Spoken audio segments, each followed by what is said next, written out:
It's time for ROTD weekend.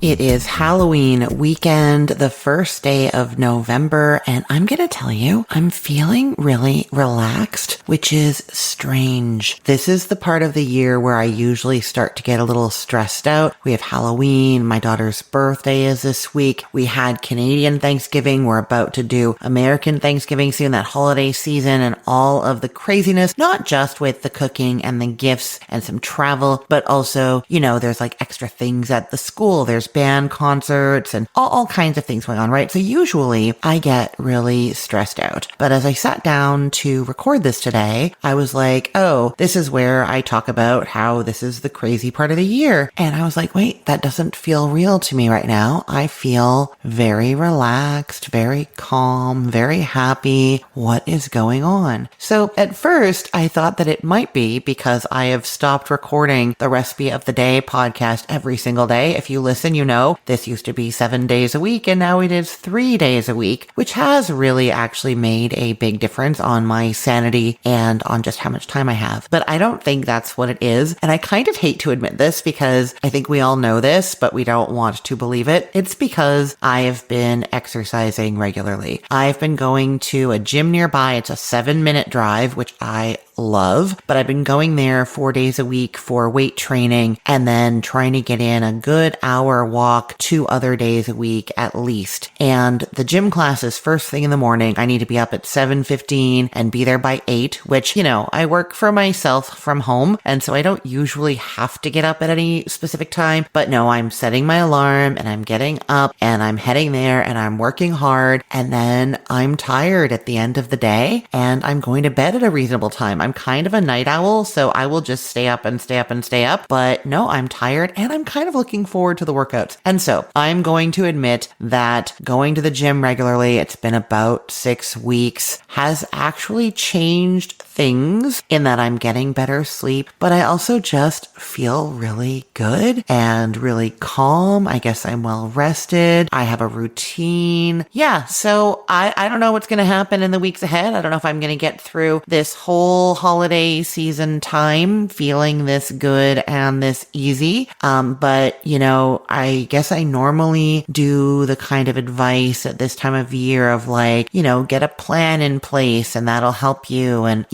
start doing the Christmas shopping earlier and that'll help you. And I say a lot of those sorts of things.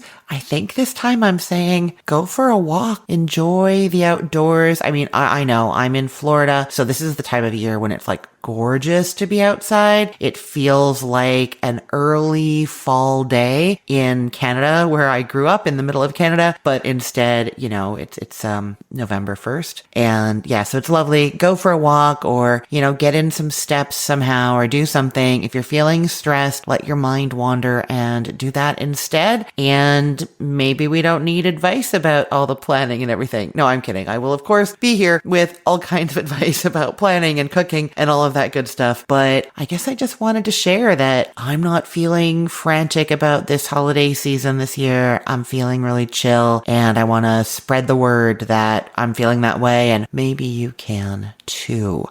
Maybe that calm feeling I'm having is why my conversation with Giangi Townsend today feels so right for this week. Giangi is the blogger behind giangiskitchen.com. She grew up in Paris, spent a lot of time in Italy. Now she lives here in the States, and her site is just full of recipes that celebrate those simple, beautiful Mediterranean flavors that make you pause and enjoy the moment. So let's enjoy this moment together and listen to my conversation with Giangi Townsend from giangiskitchen.com.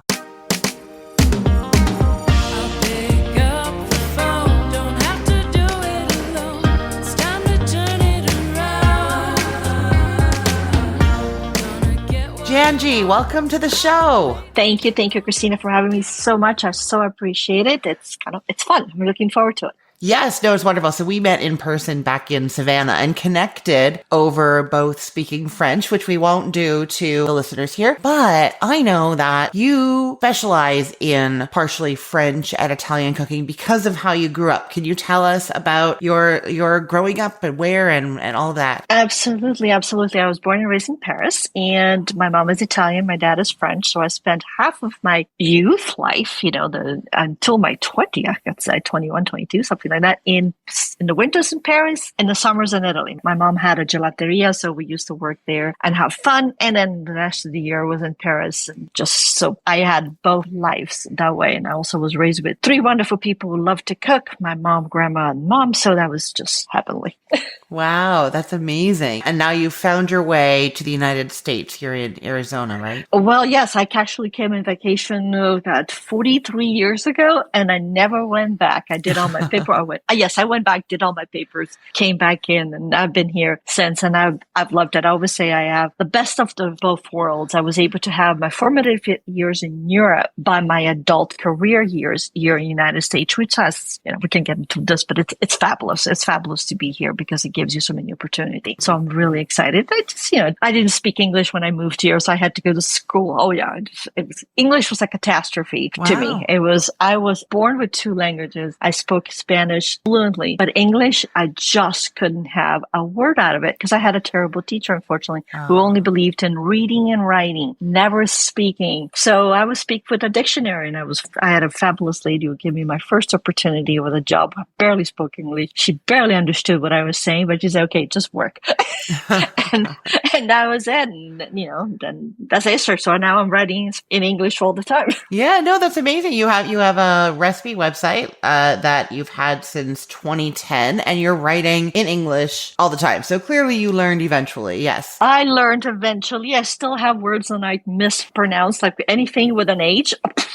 It's not even existed in my book. But the word who doesn't have an H, sure enough, you will have it. There. So it's kind of funny. And sometimes I feel like I write in English on the French mode. So it's just a little backwards sometimes. But my writers have been so used to it, and they know what I'm talking about. So they just kind of they love me for that. That's what matters, right? I'm curious. So we are now in November, and Thanksgiving is approaching. And I know that they don't really have Thanksgiving in France or in Italy, but do you bring that food culture from your youth into the holiday here in the US? Absolutely. Absolutely. The first year I was in the United States, I did not know what Thanksgiving was. And I had the pleasure to be invited to two families for Thanksgiving. And I had two full-blown Thanksgiving dinners. So you can imagine my stomach I was. But I always loved Thanksgiving. Actually, it's one of my favorite United American holiday that I cherish. So yes, I have made a lot of recipes which are French and Italian flair to go with my Thanksgiving dinner. So I make chestnut stuffing, which is chestnuts, pork meat with some brandy and some apples. I also make some potato cooked in milk.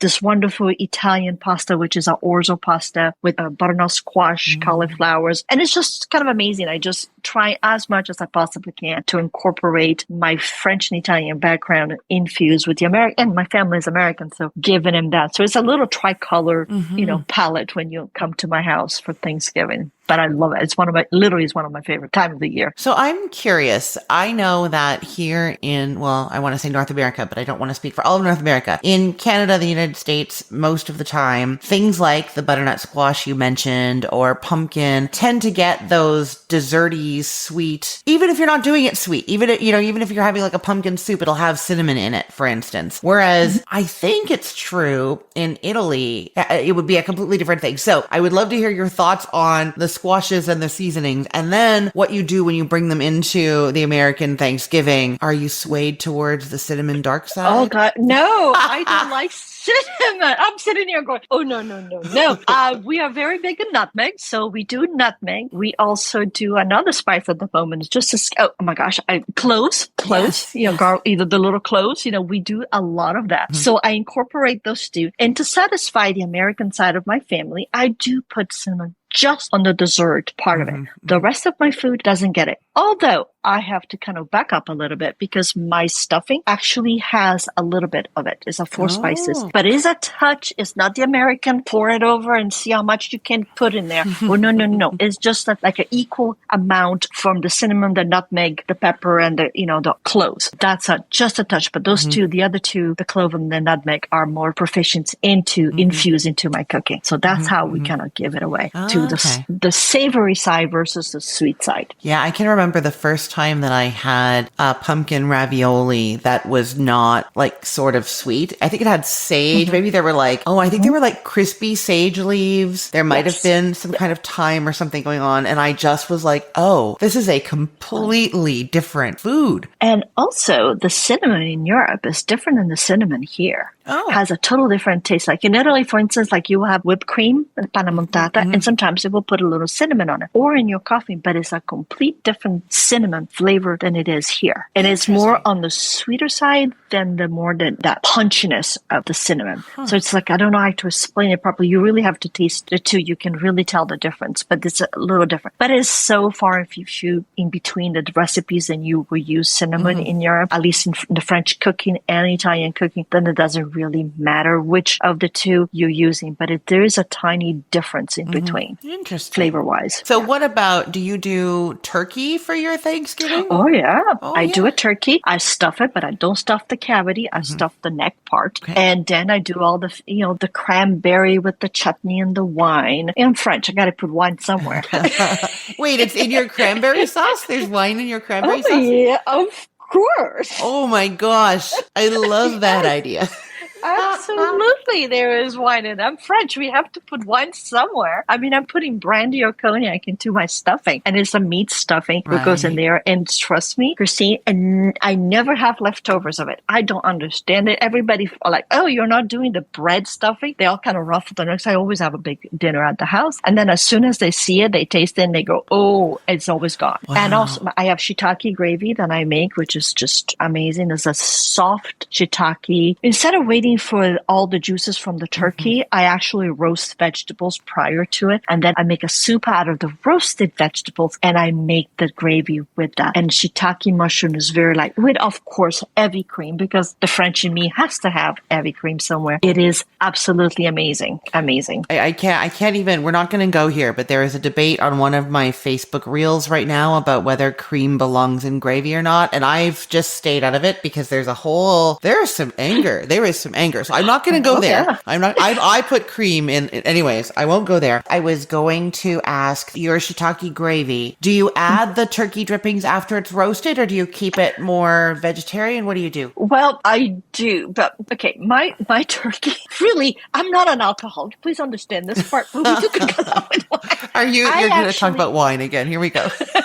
Here we go. I based my turkey with literally a full bottle of wine. I also buy a very good turkey who doesn't have that much fat dripping coming out. And I put bacon all over on top to keep it nice and moist. And then I baste it constantly with wine. So it is pretty much I have very little rendering from my turkey. And whatever is rendering is a lot more of a wine base with a little bit of a turkey juice, the bacon and so on and so forth. So I use very little of that, and it's very condensed. So I don't never get a cup out of it. Literally, I never do, because I poke it and I let the juices come out. And it's only taking, 3.5 hours to cook up maybe a 14 pounds turkey, also because I don't have much in the cavity. But that's how the basting of the wine, and it kind of reduces also because, as you know, the wine kind of evaporates. So by evaporating, you just have the essence of it. So I do use very little of it, but just enough to give it the oomph to it. I love that idea. I tell people all the time, I have a recipe on my site for gravy without drippings, which I find is amazing for people who are deep frying their turkey. A lot of people do their turkey in the deep fryer, then you don't get any drippings. But you can do something like your shiitake gravy, which sounds way better than my simple one, and then you can still have that delicious gravy even if you don't have the drippings. So it's really useful. Yes, very, very much so. And like I say, I also roast vegetables, so that helps a lot. And I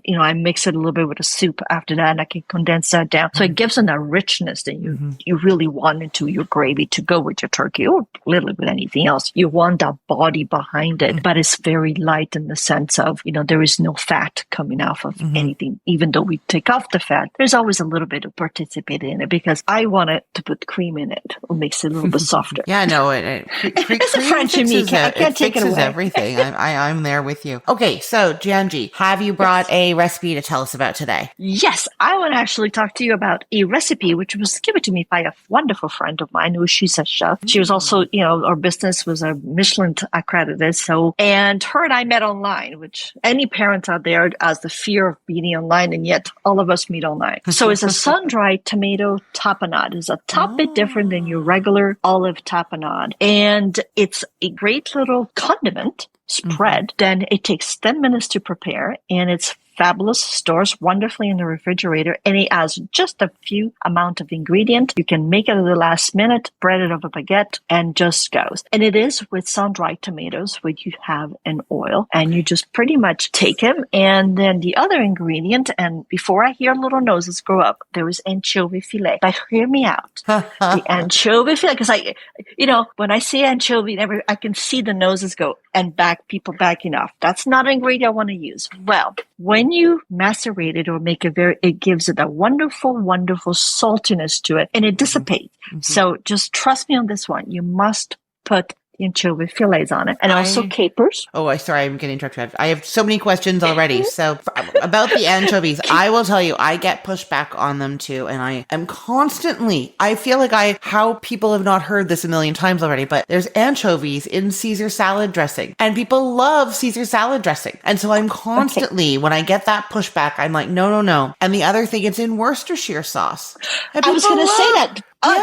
The seventh ingredient on the Worcestershire sauce is anchovy. Yeah. So when I hear that, I just bring the bottle out and I show it, because it's like we eat it so much more than we think, but it's just one of those anchovies, fish. It is more like a mental thing, but when you pass that, and if you realize how wonderful the flavor is, because yes, true. I mean, Caesar salad, who does not eat Caesar salad with it? And if you take the anchovy out, it's not a Caesar salad. It does not taste. It's not as good. It's not as good. The meatiness, saltiness. The other thing I wanted to ask you was the sun-dried tomatoes. You said packed in oil. Yes. If you have the dry ones, can you reconstitute them in like hot water and use them, or would you recommend not? Yeah. Oh, yeah. I will recommend you reconstruct by putting them on olive oil, very good olive oil, overnight to get infused. Okay, so not because hot water. You want to do it with oil. No. The hot oil, the water will do it, but it will not be it. Then you have to put them into a oil and let them sit for a couple of days so the oil really penetrated. And so I highly recommend buying it already under oil. Yes. It's much easier. It saves you a lot of time because it will be like a 2 to 3 day process versus just opening a jar. Okay, the jar is the way to also go. And also something I want to say, if you somehow sun-dried tomato have tendency to turn rancid faster. So once you open a jar, use it or buy a small jar, then you're going to use it just for the purpose of something. I have found myself tossing quite a few. So, if you have one on the bottom of your refrigerator, I'm going to use it. Don't. It's usually, for some odd reason, there's one of those ingredients that goes bad fast. So yeah. No, that makes sense. And also use very good olive oil. Make sure that your oil is the oil that you will be using for your cooking. I like a Bertolli, which is a lighter olive oil. I'm not too fond of heavy extra virgin olive oil, mainly for this recipe because the heaviness of all the tomatoes is a little heavier, so I want a little bit lighter balance on the other side. Garlic, you have to use a whole garlic, and also basil leaf, and our favorite ingredient, Worcestershire sauce. You take all those ingredients, put them literally everything together in a food processor, zoom, a couple of, I found the words right now. Pulses. Thank you. No, we're good. I've got you. Going, okay, I can see you. They can't see you. I can see you. I know exactly what you're trying to say. And then just put a little bit more olive oil as you pulse it, just to make it a cream. It's like it's a spread. So once you have it, just take a baguette. You can toast the baguette. You can do whatever you want to, crackers, and serve it. It's wonderful if you put it on a little crock or just a nice little jar where you can put a sealed, airtight seal. It stores in the refrigerator for 2 to 3 weeks, which is fabulous. Mainly during the holiday season, make it ahead of time, bring it out. People can serve themselves with it, but it goes into so many other things. things. You make an omelet, you can spread some of that on it. Chicken. I'm making a recipe right now, which is with the tapenade. Open chicken breast, spread it on it, some mozzarella, roll it up, put it in the oven. It's amazing. It's an absolutely 100% do whatever you want spread. It would be nice, like just on its own on bread for a sandwich, but mixed with mayonnaise. Yes. You know what I mean? Like on a leftover turkey sandwich because you want that. I want mayonnaise on my turkey sandwiches.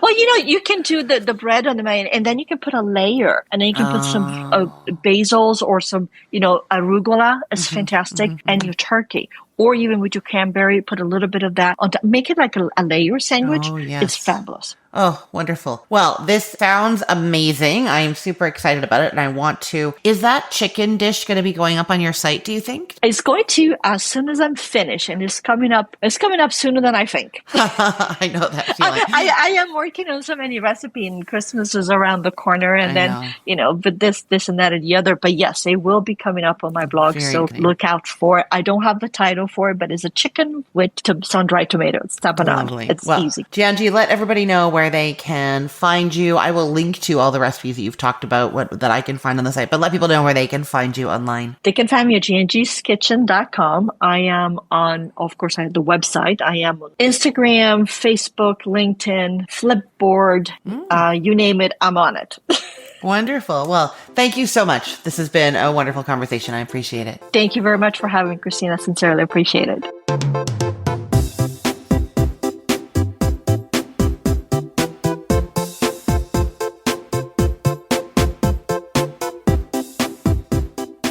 So I know I said I'm not focused as much on planning for the holidays, except, oh my God, that sun-dried tomato tapenade. Don't you need that on every holiday table for every appetizer, potluck, anything that you're doing? I totally do. I am so excited. That color and the flavors, perfect.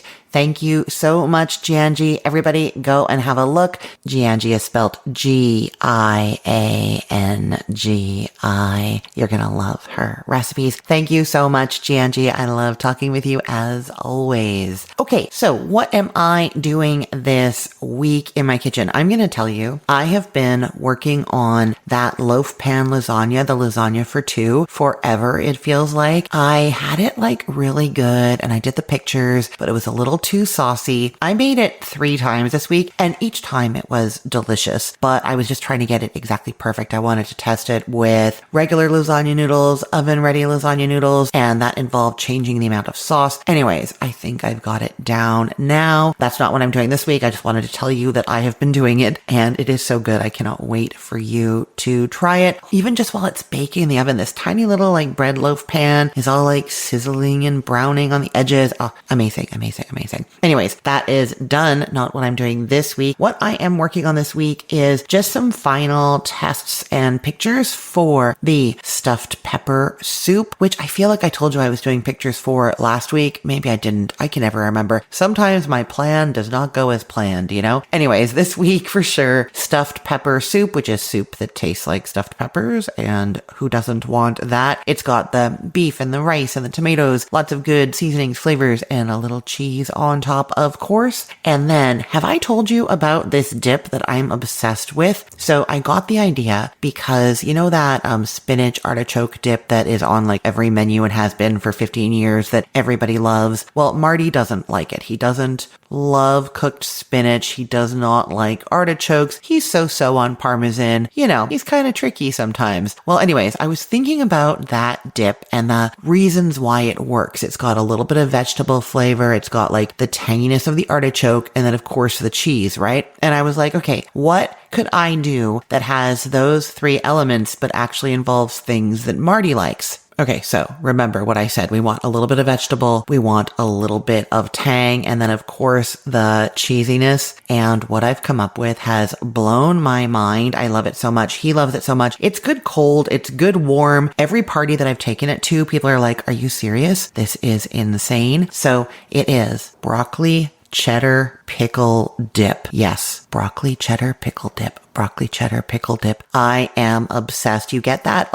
cooked broccoli flavor, like in a broccoli cheese soup, right? And then broccoli and cheese, broccoli and cheddar go together so good. And then the pickle, that's the tang, like those marinated artichokes. It's just a little bit in there and amazing. And then there's cream cheese. And like I said, I think I actually prefer it cold, but you can also bake it and have it be a hot dip. And I've done both for people and they all love it. So that is getting the final, I'm not going to say final test because I've made it like 10 times. That's getting a last making this time with the pictures and the video. So I am doing that this week and I am so excited and I cannot wait to share that with you. It's not going to be live on the site until November 17th. I know. Can you wait that long? I'm not even sure I can wait that long. I might just spill the beans and give you the whole recipe on one of these Saturday episodes, right? So anyways, that is what I'm doing in the kitchen this week. As to what is going live on the websites, no, I don't do that anymore, right? I am doing what has gone live recently so that I can actually link to it for you so that you can find it in the show notes for the podcast episode. And so that's what I'm doing. You can also actually find all of these links if you go to cookthestory.com/ROTD. As you know, everything there is arranged by date. This is the episode for November 1st. So you would click on the November 1st episode and every single link that I talked about and mentioned that Giangi talked about, those will all be there for you. So cookthestory.com/ROTD and you go to November 1st. What will not be there is the link to the broccoli cheddar pickle dip because that is not live yet. So you're going to have to stay tuned till November 17th for that one. But anything that does have a link already will be there for you. Okay, so what has gone live on the site recently?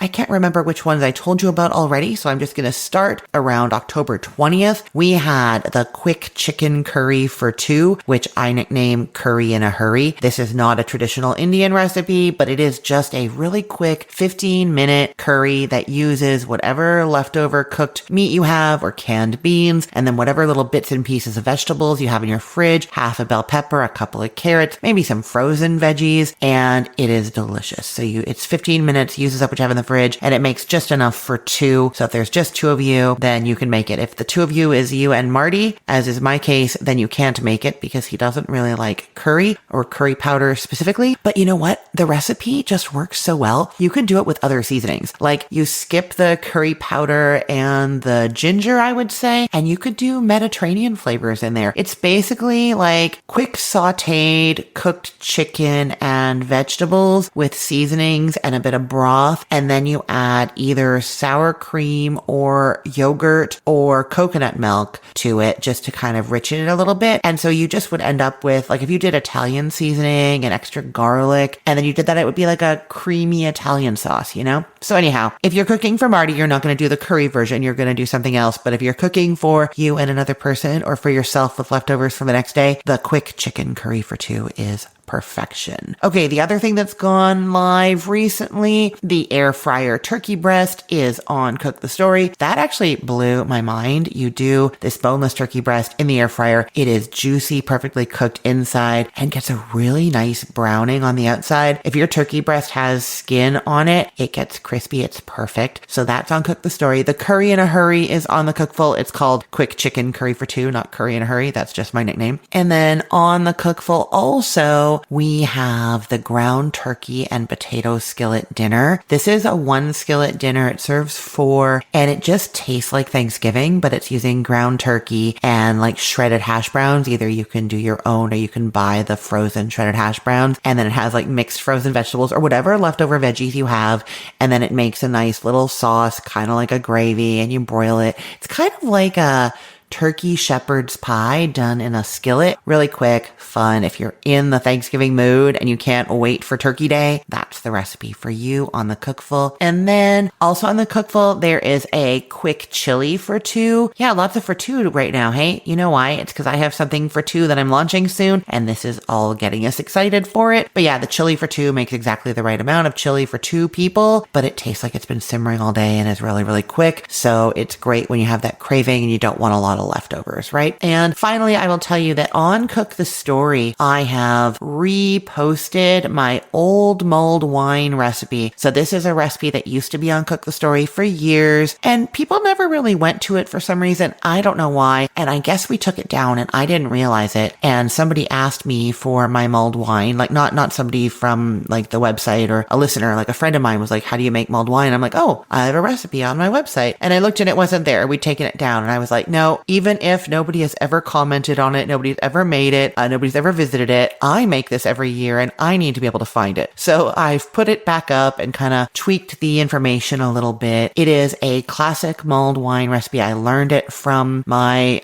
British mother-in-law, so my ex-husband's mom, who lives in England, and also from his dad. They are both amazing cooks. I learned it from them, and then I added some black peppercorns to the mixture just because it brings a little bit more bite to it, kind of like cloves have that little bite, and it's just a little spiciness. It goes really well with red wine. So that recipe is back up, and I'm hoping this time people go to it, but if not, that's fine because I use it, and at least I will be able to find it, you know? Okay, so that is everything that is new on the website. That is what I'm cooking this week. That was my amazing conversation with the amazing Giangi. Always so great to talk with her. I'm going to tell you, we met in Savannah, like I said, at a blogging conference, and we ended up at a table across from each other, and it was just kindred spirits right off the bat. We started chatting and it didn't stop, and I had to have her on to talk with me for you guys to hear just how great she is. A really lovely woman, lovely person, and a great blogger. Her recipes are fantastic. So make sure you check out giangiskitchen.com